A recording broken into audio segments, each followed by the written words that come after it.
சாமர சம்பத்துக்கு மரண தண்டனை வெளிவந்த முக்கிய செய்தி.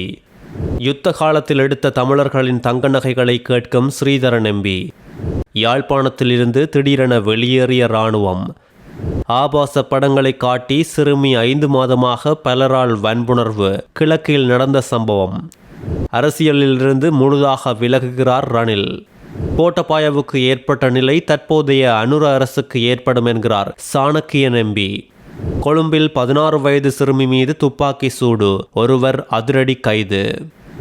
மரண தண்டனையை கொண்டு வந்து சாமர சம்பத்தை உடனடியாக தூக்கிலிடுவோம் என்று அனுர அரசு தெரிவித்தால் அதுதான் பிரதான செய்தியாகும் என நாடாளுமன்ற உறுப்பினர் சாமர சம்பத் தெரிவித்துள்ளார்.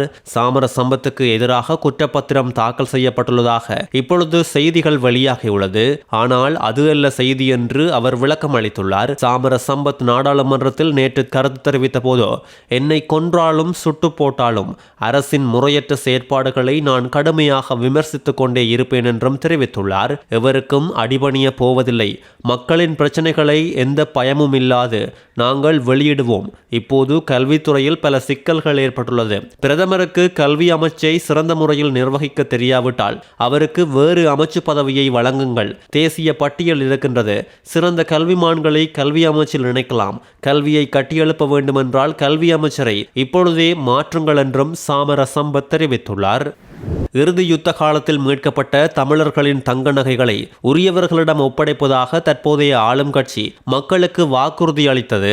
அதனை உடனடியாக நிறைவேற்றுமாறு நாடாளுமன்ற உறுப்பினர் சிவஞானம் ஸ்ரீதரன் ஜனாதிபதியிடம் வலியுறுத்தியுள்ளார். நாடாளுமன்றில் உரையாற்றும் போதே சிவஞானம் ஸ்ரீதரன் இதனை தெரிவித்துள்ளார். தமிழர்களின் மீட்கப்பட்ட தங்க நகைகளை அவர்களிடம் ஒப்படைப்பதாக 2024ஆம் ஆண்டு ஜனாதிபதி தேர்தல், பாராளுமன்ற தேர்தல் காலங்களில் தற்போதைய ஆளும் கட்சி பகிரங்கமாக தெரிவித்தது. இதை செய்யாவிட்டால் வெறும் வாக்குகளுக்காக சொன்ன பொய் விடயமாகிவிடும். தேர்தல்கள் முடிந்து ஓராண்டுக்கு மேலாகியும் எதிர்பார்ப்போடும் ஏக்கத்தோடும் இருக்கும் தமிழ் மக்களுக்கு எந்த மகிழ்ச்சியான செய்தியும் இதுவரை வெளிவரவில்லை என்பதே உண்மை. தங்களின் பொருளாதாரத்தை இழந்து தவிக்கும் மக்களின் மனநிலையை இந்த அரசு மனிதாபிமானத்தோடு இரக்கம் காட்டுமா? வடக்கு கிழக்கில் இவ்வாறு தமிழ் மக்களிடம் எடுக்கப்பட்ட தங்க நகைகள் எத்தனை கிலோ பவுன் என்றும் கேள்வி எழுப்பியுள்ளார். மொத்தமாக வடக்கு கிழக்கில் இவ்வாறு தமிழீழ வைப்பகத்தில் தங்க நகைகளை அடகு வைத்தோரின் விவரங்களையாவது உங்கள் அரசு மேற்கொண்டு வெளியிடுமா என்றும் கேள்வி எழுப்பியுள்ளார். தங்களுடைய தேர்தல் கால வாக்குறுதிகளில் இத்தங்க நகை விடயம் முக்கியத்துவம் பெறுவதால் தமிழ் மக்கள் ஏமாற்றப்படாமல் இருக்க தாங்கள் எடுத்துள்ள துரித நடவடிக்கைகள் என்ன எனவும் ஸ்ரீதரன் எம்பி கேள்வி எழுப்பியுள்ளார். குறித்த கேள்விகளுக்கு பதிலளிக்க ஒரு வார கால அவகாசம் வேண்டுமென அரசு தரப்பு பிரதம அமைச்சர் நலிந்த ஜெயதிச இதன்போது ஸ்ரீதரனுக்கு பதில் வழங்கியுள்ளார். அம்பாறை நிந்தவூர் பகுதியில் கடந்த 5 மாத காலமாக நடைபெற்று வந்த ஆபாச நடவடிக்கைகளில் அந்த பகுதியை சேர்ந்த 12 வயது சிறுமி பல்வேறு சந்தேக நபர்களால் வற்புறுத்தப்பட்டதாக போலீசார் தெரிவித்துள்ளனர். தலைமறைவான சந்தேக நபர்களில் இன்று ஒருவர் ஒலிவேரியன் கிராமத்தில் வைத்து கைது செய்யப்பட்டுள்ளார். கைது செய்யப்பட்டவர் 36 வயதுடையவர் என்றும் கடந்த 21ஆம் தேதி இரவு இந்த நடவடிக்கை இடம்பெற்றதோடு கைது செய்யப்பட்ட நபர் குடும்பஸ்தர் என்பதும் கல்முனை மற்றும் அக்கரைப்பற்று பகுதிகளை சேர்ந்தவர்கள் என்றும் ஆரம்ப விசாரணைகளில் தெரிய வந்துள்ளது.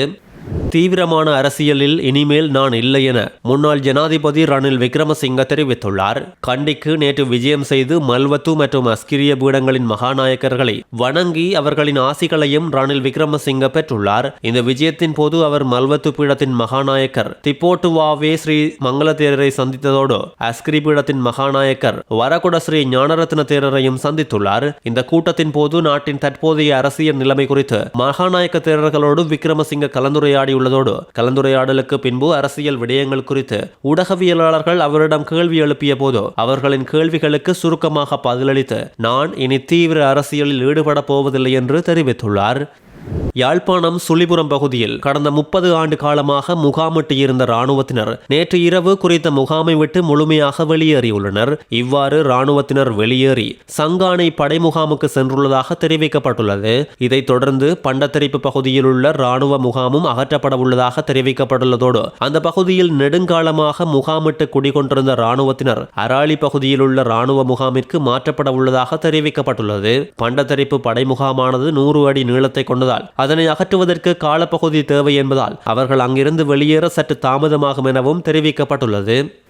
தெஹிவளை போதிவத்த பகுதியில் 16 வயது சிறுமி மீது துப்பாக்கி சூடு நடத்திய சம்பவத்தில் தொடர்புடைய துப்பாக்கிதாரி கைது செய்யப்பட்டுள்ளார். மேல் மாகாண தெற்கு குற்றத்தடுப்பு பிரிவின் அதிகாரிகளால் மேற்கொள்ளப்பட்ட விசாரணைகளை தொடர்ந்து இந்த கைது நடவடிக்கை முன்னெடுக்கப்பட்டதாக காவல்துறை தெரிவித்துள்ளது.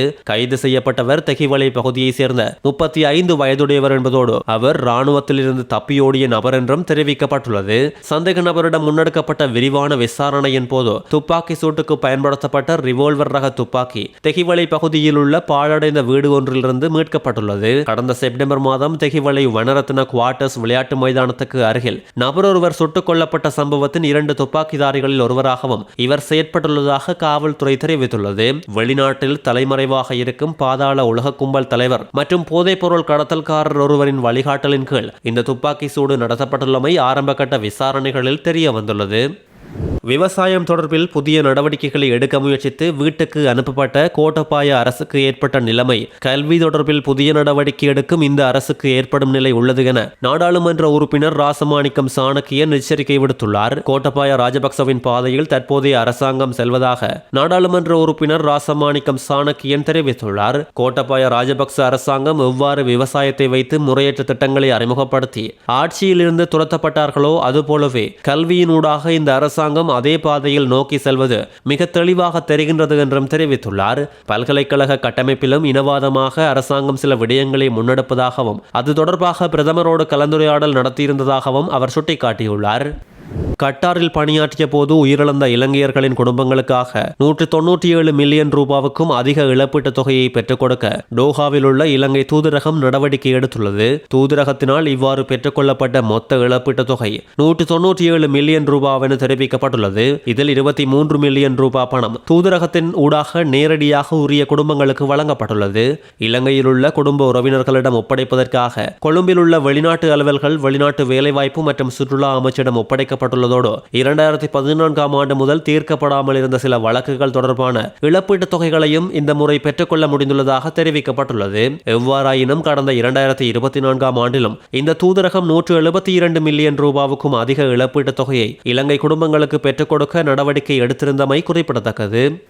மக்களின் நுகர்வில் ஏற்பட்டுள்ள மாற்றத்தால் சம்பா மற்றும் கீரி சம்பாவின் தேவை அதிகரித்துள்ளதாக விவசாய திணைக்களத்தின் பணிப்பாளர் நாயகமான துசாரா விக்ரமராட்சி தெரிவித்துள்ளார். மக்களின் வாழ்க்கை தரம் உயர்வடைந்ததால் தற்போது சம்பா மற்றும் கீரி சம்பா போன்ற அரிசி வகைகளை மக்கள் அதிகமாக உட்கொள்கின்றனர். நாடு மற்றும் கெகுலு போன்ற அரிசி வகைகளின் தேவையை விட சம்பா மற்றும் கீரி சம்பாவின் தேவை இப்பொழுது அதிகரித்துள்ளது. மேலும் விவசாயிகள் சம்பா மற்றும் கீரி சம்பா அரிசியை அதிகமாக பயிரிட ஊக்குவிப்பதற்காக அரசாங்கம் இந்த வகைகளின் கொள்முதல் விலையை அதிகரித்துள்ளது என்றும் தெரிவித்துள்ளார். பாராளுமன்ற பிரதி செயலாளர் நாயகமும் பணிக்குழாம் பிரதிநிதியுமான சமிந்த குலரத்ன நேற்று முதல் அமுலுக்கு வரும் வரையில் பணி இடைநிறுத்தம் செய்யப்பட்டுள்ளார். சமிந்த குலரத்ன நியமனம் தொடர்பில் எழுந்த சிக்கல் நிலை குறித்து இந்த தீர்மானம் எடுக்கப்பட்டுள்ளதும் குறிப்பிடத்தக்கது. செய்திகளை உடனுக்குடன் தெரிந்து கொள்ள நியூஸ்1 அப்டேட்ஸ் சேனலை சப்ஸ்கிரைப் செய்யுங்கள். செய்திகள் தொடர்பான உங்கள் கருத்துக்களையும் கீழே பதிவிடலாம்.